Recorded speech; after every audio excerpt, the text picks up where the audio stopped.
Welcome to JM Financial Mutual Fund's Equity Outlook. In this short video, we would take a look at how different economic and market factors behaved in the recent past. We will also share our view on the Indian equity markets, which may in turn impact the positioning of our schemes. The Nifty index was up by 3.5% for the month ended April 2025.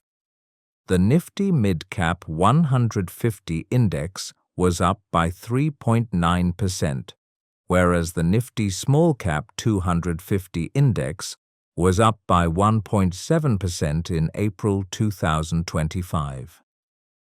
Sector-wise, Nifty Bank 6.8%, Nifty Private Bank 6.7%, and Nifty India Consumption 5.6% were the top-performing indices, whereas Nifty Metal minus 5.6%, Nifty IT minus 3.0%, and Nifty Energy 2.0% were the laggards.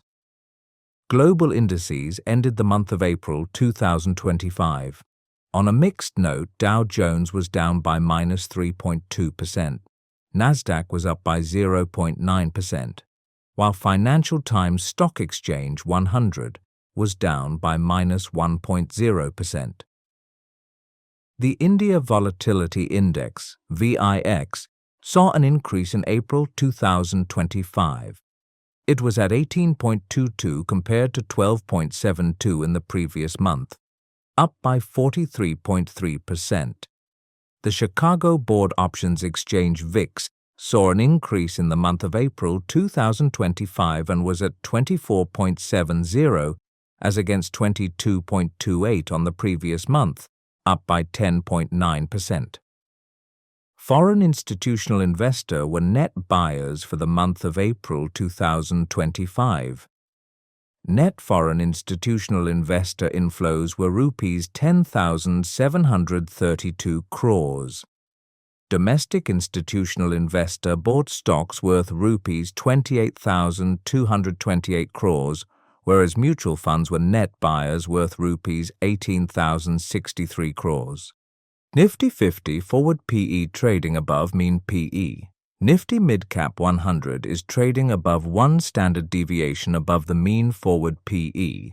Markets ended positively in April 2025, led by the Mid-Cap 150 index, which was up by 3.9%, followed by Nifty 50 index, which appreciated by 3.5%, and Nifty Small Cap index by 1.7%. Among sectoral indices, the IT index and the metals index were negative. There was a clear shift to domestic-oriented companies with fast-moving consumer goods, banking, real estate, and auto outperforming. Markets continued to be volatile as VIX remained at elevated levels of 18.3 as compared to 12.7 at the end of March 2025.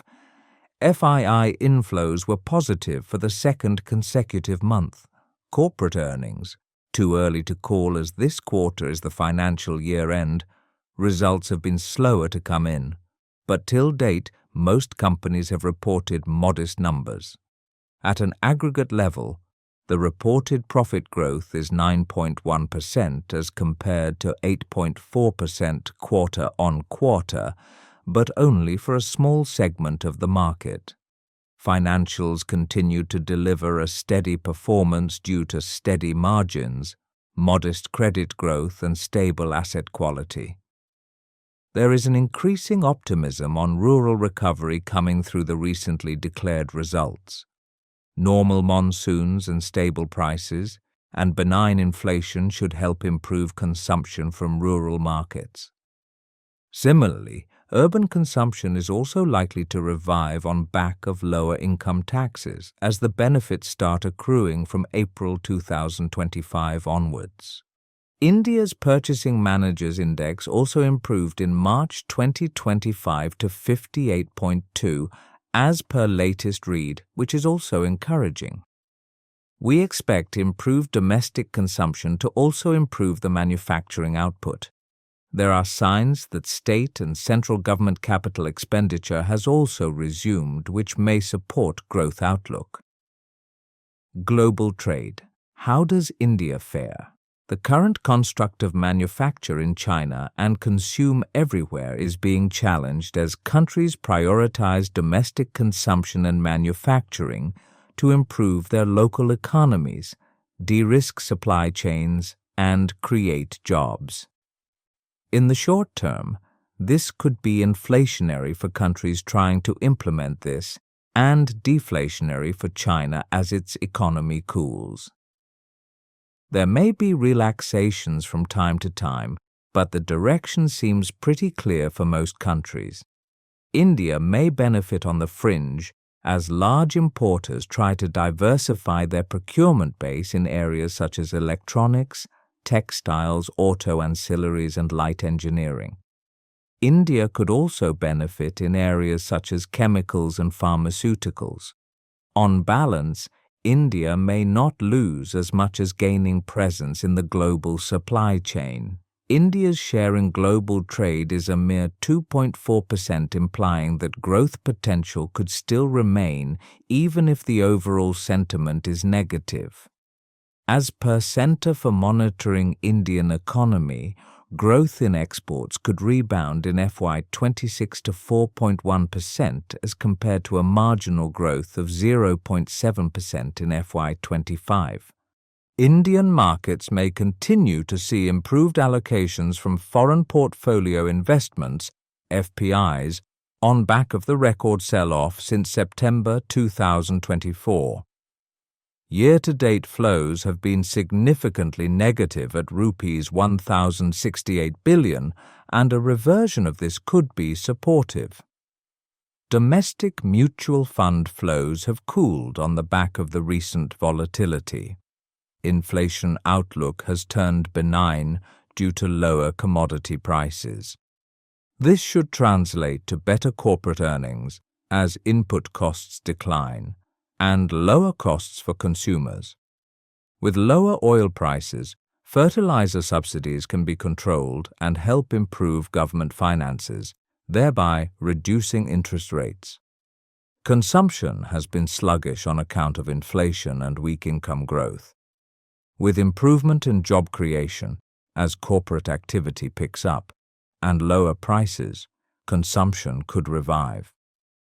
The key risk to this is a sudden deterioration in India's IT exports due to shifts in technology. The Indian IT sector is one of the largest employers and urban real estate driver.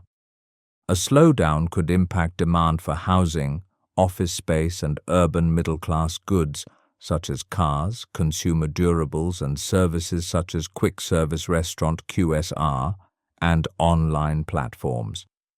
Our portfolio allocation continues to be defensive on quality businesses with growth potential. We are increasing our allocation to domestic-based consumption businesses and trying to avoid significant volatility in the portfolios. Market valuations are reasonable but not cheap.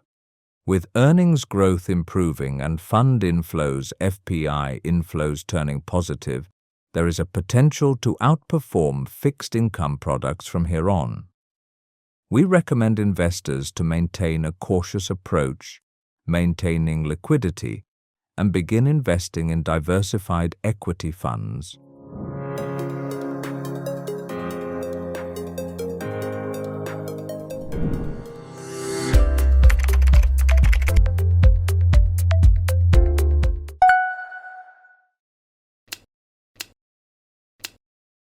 Mutual fund investments are subject to market risks.